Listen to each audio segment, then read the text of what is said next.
আসসালামু আলাইকুম প্রিয় দর্শক, সবাই কেমন আছেন? প্রতিদিনের মতো চলে আসলাম এই মুহূর্তের আজকের সবচেয়ে গুরুত্বপূর্ণ আবহাওয়ার খবর নিয়ে। আগামীকাল 28শে মে 2025 রোজ বুধবার। এবার অতি ভারী বৃষ্টি, গভীর নিম্নচাপ ও বন্যা নিয়ে আবহাওয়া অধিদপ্তর থেকে জারি হলো বিশেষ সতর্কবার্তা। আগামী 24 ঘন্টা থেকে 48 ঘন্টার মধ্যে দেশের দিকে ধেয়ে আসছে বছরের প্রথম প্রবল গভীর নিম্নচাপ। 100 কিলোমিটার গতিবেগে তছনছ করতে পারে দুই বাংলার উপকূল। নিম্নচাপের প্রভাবে দেশের 8 বিভাগেই শুরু হতে পারে ভারী থেকে অতি ভারী বৃষ্টিপাত। 28শে মে রাত থেকেই আবহাওয়ায় শুরু হতে যাচ্ছে বিরাট বড় পরিবর্তন। পাশাপাশি 29শে মে থেকে দেশের বিভিন্ন জেলায় টানা 72 ঘন্টা পর্যন্ত অব্যাহত থাকতে পারে তীব্র ঝড় বৃষ্টি। সেই সাথে ভয়াবহ বন্যায় প্লাবিত হতে পারে রংপুর, ময়মনসিংহ ও সিলেট বিভাগের নিম্নাঞ্চলের শত শত গ্রাম। ঠিক এমনই ভয়াবহ দুঃসংবাদ দিচ্ছে বাংলাদেশ ও কলকাতার আবহাওয়া অফিস। তো প্রিয় দর্শক, আজ এবং আগামীকাল রাজধানী ঢাকা বিভাগ থেকে শুরু করে খুলনা, বরিশাল, চট্টগ্রাম, সিলেট, ময়মনসিংহ, রংপুর ও রাজশাহী বিভাগ সহ ভারতের কলকাতার পশ্চিমবঙ্গ,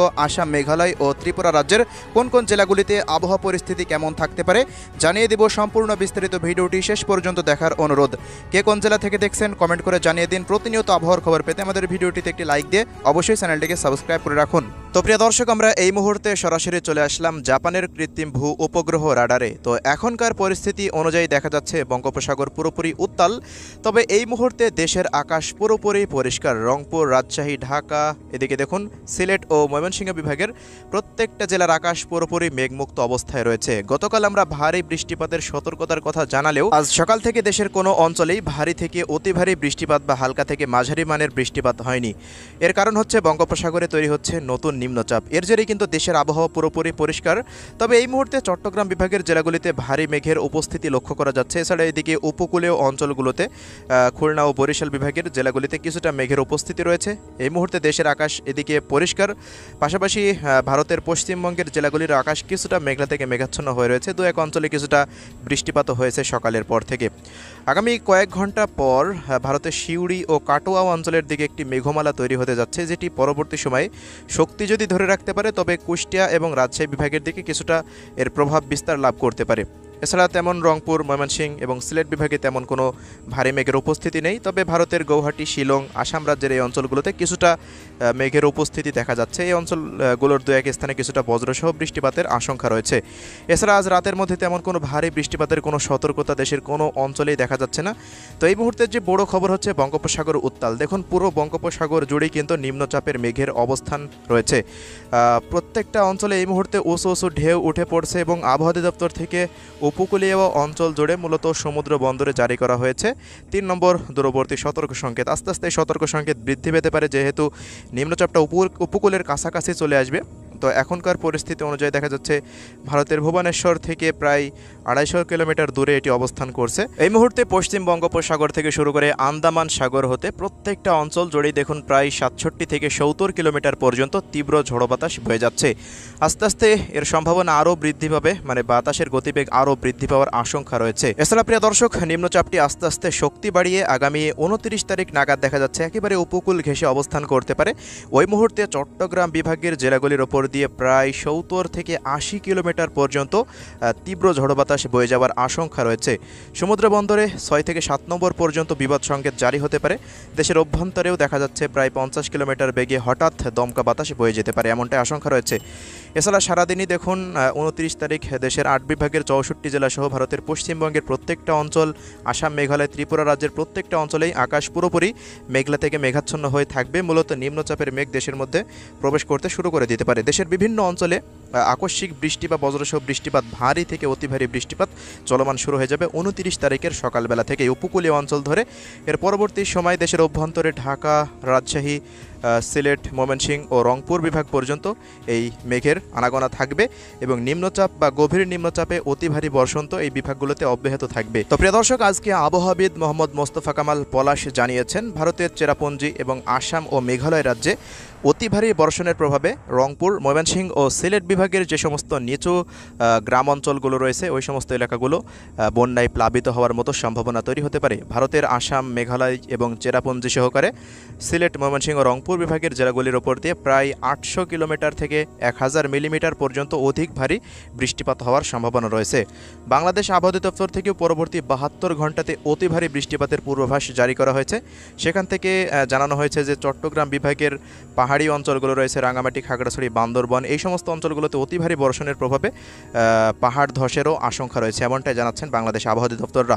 এজন্য অবশ্যই আপনারা সতর্কতা অবলম্বন করুন। আমরা চলে আসলাম এই মুহূর্তে পরবর্তী কয়েকদিনের বৃষ্টিপাতের আপডেটে। সেখান থেকে দেখে নিন ঢাকা বিভাগের জেলাগুলিতে প্রায় 400 মিলিমিটার মতো এবং সিলেট বিভাগের দিকে 400 বা তারও অধিক পরিমাণে বৃষ্টিপাত অব্যাহত থাকতে পারে। ময়মনসিংহ বিভাগেও একই পরিস্থিতি। আসাম, মেঘালয় রাজ্যে অতি ভারী বৃষ্টিপাত হবে, নিম্নচাপের প্রভাবে এমনটাই দেখা যাচ্ছে। রাজশাহী বিভাগ এবং খুলনা বিভাগ তুলনামূলকভাবে একটু বৃষ্টিপাত কম থাকতে পারে। সবচেয়ে বেশি কম বৃষ্টিপাতের সম্ভাবনা রয়েছে ভারতের কলকাতার জেলাগুলির ওপর দিয়ে, এমনটাই পূর্বাভাস। তো প্রিয় দর্শক, এই ছিল এই মুহূর্তের নিম্নচাপের আপডেট। আমরা এই পর্যায়ে চলে আসলাম বুধবার কোন কোন অঞ্চলগুলোতে ঝড় বৃষ্টি হতে পারে, চলুন আমরা সেটি এক নজরে দেখে নিই। এখনকার সবশেষ আপডেট অনুযায়ী দেখা যাচ্ছে 28 তারিখে টেকনাফ, মহেশখালী, কক্সবাজার, কুতুবদিয়া, থানচি, সাতকনিয়া, রাওয়ানছড়ি, রাজস্থলী, বিলাইছড়ি এই অঞ্চলগুলোর ওপর দিয়ে তীব্র ঝড় বৃষ্টি, ভারী থেকে অতি ভারী বর্ষণ হতে পারে, যেমনটাই জানাচ্ছেন আবহাওয়াবিদরা।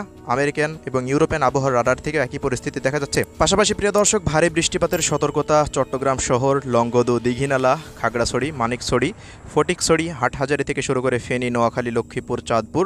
পরবর্তী সময়ে যদি মেঘগুলো শক্তি ধরে রাখতে পারে হাজীগঞ্জ, লাকসাম থেকে শুরু করে ভারতের আমবাসা, আগারতলা, আরামপুর, আইজল, শিলচর এবং কুমিল্লার আশেপাশ দিয়ে ব্রাহ্মণবাড়িয়া পর্যন্ত, বুড়িচং, হোমনা দিয়ে বিভিন্ন অঞ্চলে বৃষ্টিপাতটা হতে পারে।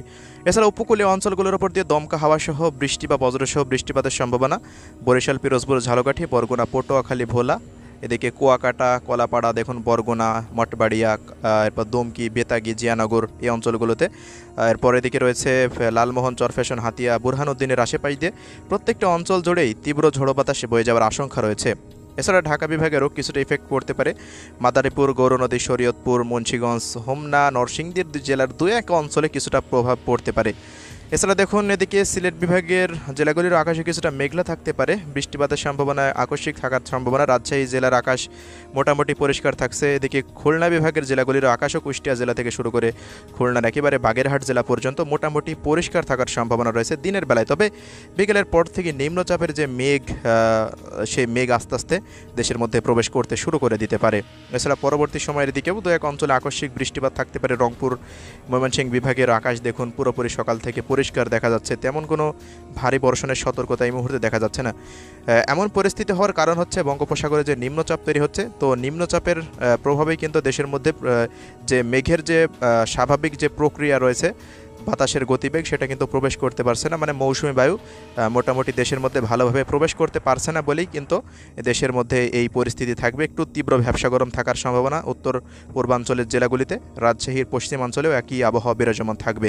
তো এমন গোমট ভ্যাপসা গরমের আবহাওয়া পরিস্থিতি শুধুমাত্র 28 তারিখে বিরাজমান থাকবে। তবে 29 তারিখে তো নিম্নচাপ প্রবেশ করে যাচ্ছে দেখুন, তখন ওই মুহূর্তে ঢাকা বিভাগের প্রায় প্রত্যেকটা জেলার উপর দিয়ে ঢাকা, মুন্সিগঞ্জ, শরীয়তপুর, মাদারীপুর, গোপালগঞ্জ থেকে শুরু করে ফরিদপুর, রাজবাড়ী, মানিকগঞ্জ থেকে কাপাসিয়া, কিশোরগঞ্জ, কটিয়া দিয়ে গাজীপুর, টাঙ্গাইল জেলার প্রত্যেকটা অঞ্চল এবং এদিকে খুলনা বিভাগের কুষ্টিয়া, মেহেরপুর, চুয়াডাঙ্গা, ঝিনাইদহ, মাগুরা, নড়াইল, যশোর, শ্রীকান্তপুর, সাতক্ষীরা, মোংলা, বাগেরহাট থেকে শুরু করে বরিশাল, পিরোজপুর, ঝালকাঠি, বরগুনা, পটুয়াখালী, ভোলা এই সমস্ত অঞ্চল সহকারে এদিকে ময়মনসিংহ, শেরপুর, জামালপুর, নেত্রকোনা, সিলেট, সুনামগঞ্জ, মৌলভীবাজার, হবিগঞ্জ জেলার আশেপাশ দিয়ে রাজশাহী, চাঁপাইনবাবগঞ্জ, নওগাঁ, জয়পুরহাট, বগুড়া, সিংড়া, পাবনা, নাটোর জেলার আশেপাশ সহকারে রংপুর বিভাগের রংপুর, দিনাজপুর, ঠাকুরগাঁও, পঞ্চগড়, নীলফামারী, লালমনিরহাট ও কুড়িগ্রাম, গাইবান্ধার জেলার প্রত্যেকটা অঞ্চলের ওপর দিয়েই ভারী বর্ষণের সতর্কতা দেখা যাচ্ছে। ভারতের উত্তরবঙ্গের দার্জিলিং, জলপাইগুড়ি, আলিপুরদুয়ার, কোচবিহার, কালিম্পং সহকারে দেখা যাচ্ছে। এদিকে কলকাতারও কলকাতা, হাওড়া, হুগলি, বর্ধমান, শান্তিপুর, কাটোয়া, পুরুলিয়া, বাঁকুড়া, বর্ধমান, মুর্শিদাবাদ, 2 দিনাজপুর, 2 মেদিনীপুর, 2 চব্বিশ পরগনা, মোটামুটি পশ্চিমবঙ্গের 23টি জেলার ওপর দিয়েই তীব্র ঝড়ো বাতাস বয়ে যাওয়ার সম্ভাবনা রয়েছে 30 তারিখ থেকে। এছাড়া দিকে ত্রিপুরা রাজ্যেও ভারী বর্ষণ হতে পারে যদি নিম্নচাপটি খুলনা বিভাগ বা বরিশাল বিভাগ দিয়ে প্রবেশ করে দেশের মধ্যে। তো এই ছিল আজকের সংক্ষিপ্ত আবহাওয়া রিপোর্ট। সবাই ভালো থাকবেন। আল্লাহ হাফেজ।